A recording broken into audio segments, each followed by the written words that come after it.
தீபாவளி நெருங்கிட்டு இருக்கு.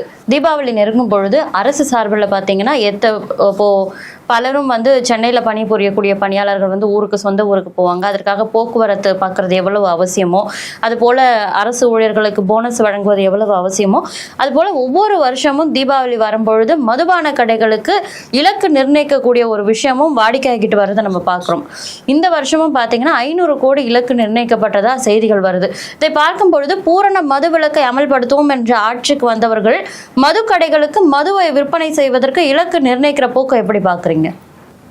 இது போன வருஷம் பார்த்தீங்க அப்படின்னா 2 நாள் தீபாவளி சேல் மேம்.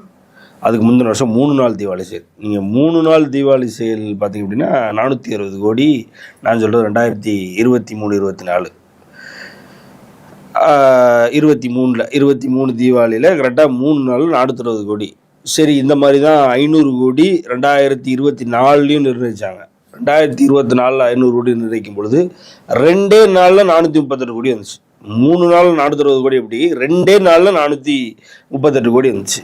ஸோ இந்த தடவை 500 கோடின்றது எனக்கு தெரிய கம்மியான இலக்குன்னு தான் நான் நினைக்கிறேன் மேம். இந்த இலக்கை தாண்டி எங்கேயோ போய் நிற்க போகுது.